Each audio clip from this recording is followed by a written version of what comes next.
Gaji nggak usah ditanya, udah gede banget, dapat bonus segala macem. Sampai satu sisi gue ngelihat ini orang nusuk gue, itu gue sakit banget, harus gue akuin gitu kan. Tapi ada time dengan kejadian ini, gue jadi belajar. Gue ngelihat dia bikin agensi sendiri di dalam, dan klien gue tuh diambilin sama dia. Sakit banget gak? Front banget. Semua AI segala macam itu emang menakutkan. Tapi lihat dong, AI ini nggak akan bisa melakukan sesuatu kalau dibaliknya itu bukan orang yang pintar. Gue percaya kreativitas tidak bisa digantikan sepenuhnya sama mesin, Pak.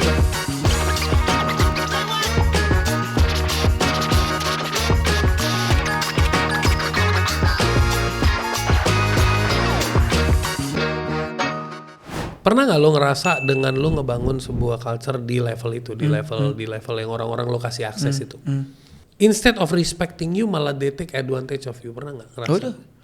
Itu yang kenapa gue berasa sekarang ini gue merubah the way berpikir gue ya. Pokoknya gue dulu pernah punya satu tangan kanan gue lah, which I trust him banget lah, trust him a lot banget, percaya banget gue. Even gue udah anggap dia kayak keluarga. Nah, ya, itu kata kunci. Gue udah anggap dia kayak keluarga. The love, you have love banget, the person. Love banget. Gue sampai pernah bilang sama kan istri bantuin gue kan, yang boleh nggak kalau nanti anaknya si ini kita tanggung sampai biaya kuliah. That much ya, that much caring. Itu caring loh. Gue sampai berpikir kayak gitu loh. Karena gue udah anggap dia just like family banget. Dan kalau tadi di Flux, karena dia lead, gue tuh kasih kebebasan dia. Even gue bilang gini, waktu itu gue kasih di Flux itu ya, para lead itu gue kasih profit sharing. Angkanya gede banget. Even waktu itu karena dia lead langsung di bawah gue sampai ngasih dia tuh kayak contoh nih 1 bulan ya, project dapat bayar masuk di segala macam, ada hitung-hitungannya. Gue kasih dia itu tuh like sebulan tuh bisa 80 jutaan, 80 sampai 100 lah. Tapi gue bilang ke dia, lu mau bagi ke tim lu berapa, it's up to you. Gue nggak ngatur. Your part, Yes, this is your part. Gue nggak pernah ngubek-ngubek. Berapa sih dikasih sampai ke desainer? Atau gue nggak pernah ngubek-ngubek karena gue udah percaya dia. Udah deh, pokoknya ini bagian lo, hitungannya jelas, dapat duit sisi, you go on. Udah. Jadi gue berasa, gaji nggak usah ditanya, udah gede banget, dapat bonus segala macem. Sampai satu sisi gue ngelihat ini orang nusuk gue. Itu gue sakit banget. Gue butuh waktu 1 tahun.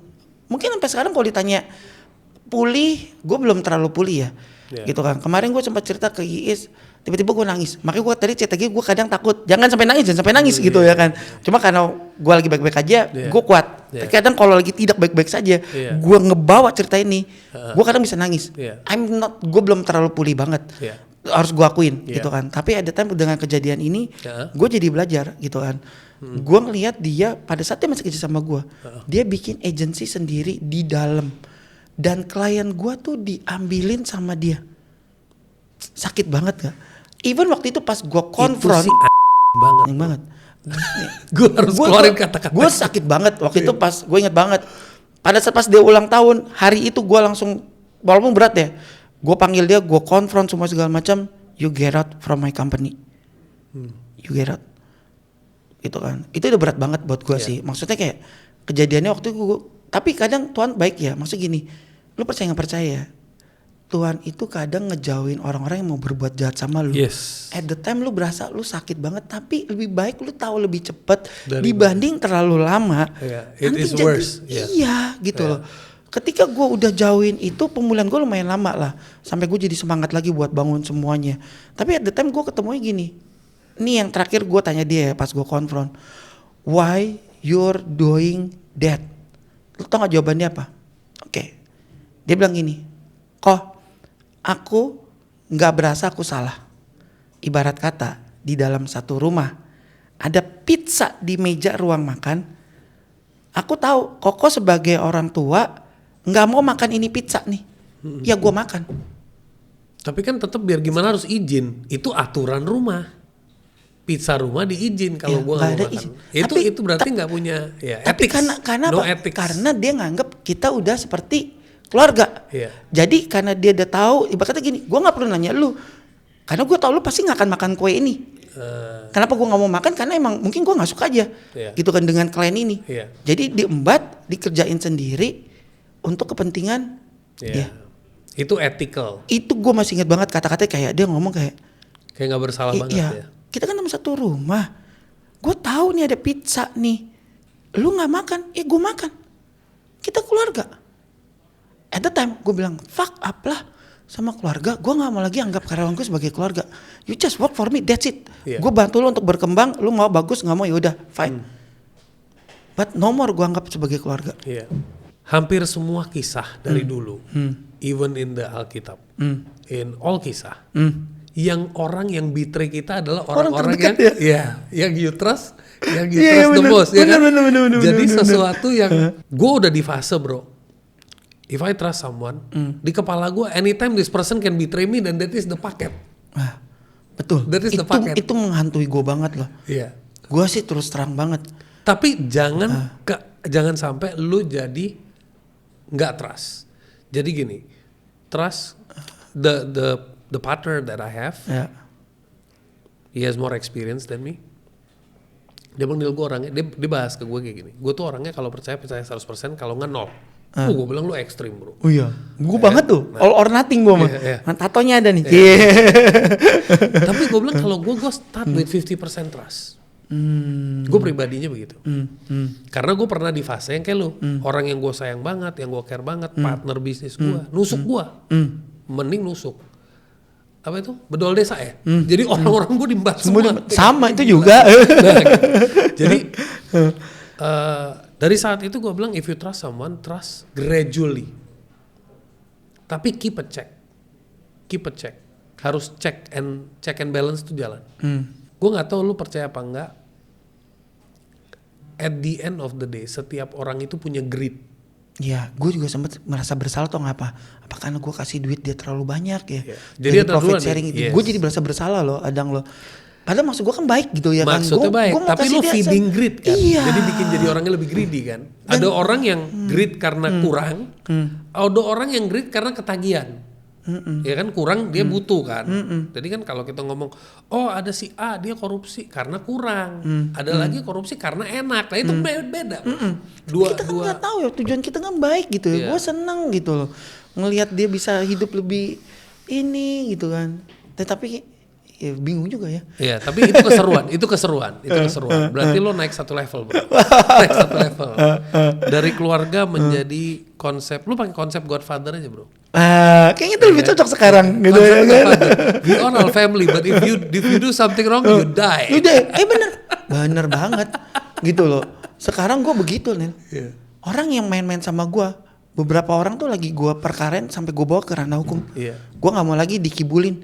Berkata, lah ada kok mantan anak buah gue keluar ngambil klien gue gitu. Gak pakai babi, bu bos. Gue suruh legal gue perkara ini, menang gue. Udah ketahuan jelas banget kok klausalnya. Lu keluar dari Flux, lu tidak boleh ngambil klien and the segala macam udah jelas gitu. Udah jelas banget, maksudnya semenjak kejadian gitu gue udah berubah dari family gue jadi Godfather. You mess with me gitu ya kan. You mess with me gitu ya kan. Karena maksud gue kalau gue nggak bertindak seperti itu, di belakang gue tuh kan banyak banget sekarang partner bisnis gue gitu. Mungkin kalau gue lengah di sini bisa imbasnya ke mereka juga, bukan cuma ke satu loh sekarang loh.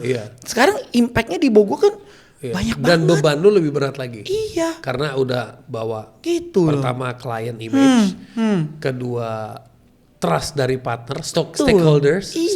Betul. Jadi level lu udah nggak main-main lagi nih sekarang. Udah nggak main-main lagi. Gitu kan. Sekarang ya bener, Godfather.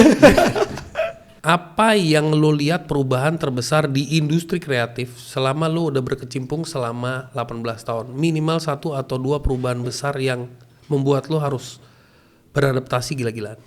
The way kita berkreatif aja sih. Itu yang menurut gue tuh berasa banget bedanya, cepatnya ya. Nah, mungkin kalau gue flashback sedikit, ya gue agak terlambat lah masuk ke industri advertising ini, baru berubah haluan itu di 2018 baru gue berubah. Sebenarnya kalau mau dari dulu tuh kadang berpikir gini, aduh kenapa nggak dari dulu gue berubah ya? Ya tapi it's okay, lebih baik lu terlambat daripada lu nggak berubah and then you die gitu. Nah sekarang kalau gue ngeliat pas gue shifting ke advertising dan digital agency di 2018, sekarang gue ngeliat beberapa brand yang gue pegang, mereka itu tuh tidak perlu kayak kalau bikin campaign tuh secara 360, yang wah harus ada iklan TV-nya, harus ada iklan billboard-nya, semua harus ada event activation-nya. Enggak kayak gitu lagi sih. Makanya sekarang gue pecah beberapa unit bisnis gue. Ada yang satu fokusnya tuh mungkin dia lebih ke media communities aja. Gitu. Jadi gue ketika ada brand nih, gue bilang gue gak perlu ngerjain kreatifnya, lu udah ada, lu tinggal gue viralin aja nih di media-media yang udah gue punya. Jadi kalau lu lihat gue tuh banyak banget invest ke media-media, ada Foxit, Unexplained, Picology, John Bray, banyak media yang gue invest lah belakangan ini. Karena gue juga ngelihat the way beradvertising itu tuh nggak harus pasang billboard atau apa segala macam lagi. Media aja tuh udah digital ya, pasang di media homeless aja tuh udah salah satu cara beriklan. Gitu. Even sekarang kalau gue lagi banyak jualan ke beberapa brand, even gue bisa bilang gini ke setiap brand yang gue pegang, oke, gue tahu lo lagi gak punya budget banyak, gede, mungkin masih skalanya ratusan juta di bawah 1M, tapi gue bisa bikin sesuatu yang efek viralnya itu bisa gue kasih garansi, dan mungkin kalau dihitung value-nya, mungkin ini setara dengan lo keluarin duit tuh 2M kali, tapi lo gak perlu ngasih gue duit 2M, gitu. Lu kasih gue duit yang masih dengan skala kecil, tapi gue bisa kasih garansi lu pasti viral. Value yang lu dapat itu bisa. Value-nya yang bisa didapat. Contoh gini deh, gue kasih garansi ke setiap brand yang gue pegang, gue bisa rubah shifting persepsi image-nya, gue bisa bawa dia lebih di ngomongin banyak orang di digital only ya, khususnya di TikTok gitu. Gue bisa kasih garansi minimal tuh 25 juta views. Sekarang lu kaliin aja, tapi rata-rata semua brand yang gue pegang itu mereka bisa dapat 50, bahkan campaign gue yang terakhir itu dapat 100 juta views. Sekarang kalau lu mau ngeliat 100 juta views, kalau ngitung cost per view, kalau mau bilang pukul rata ya 100 perak misal. Berarti itu berapa tuh? 100 juta views dikali 100 perak udah 100 berapa? 1 billion. Ya, udah gede banget ya. 1 billion atau 10 billion? 10 billion ya? Atau 1 billion. Ya, intinya kali aja 100 juta views dikali 100 perak, keluar angka, mesti lu keluar duit segitu, mestinya. Tapi gue bisa cut cost-nya, tidak perlu bayar sebanyak itu. Gitu. Nah itu gue udah punya tekniknya. Jadi menurut gue shiftingnya itu cepet banget. Jadi lu gak bisa lagi maksain semua. Kalau ibaratnya berarti misalnya orang kasih lo 200 juta kasarnya nih, project senilai 200 juta, lu bisa kasih dia value senilai 1M, 5 kali lipatnya lah ya. Betul. Sekarang udah kayak begitu. Kenapa? Gokil. Karena digital, lu udah bisa, selama lu tahu cara ngehacknya gimana, lu bisa menangin that battle. Dan gitu. Proses lu mempelajari sampai mendapatkan teknik itu butuh waktu berapa lama?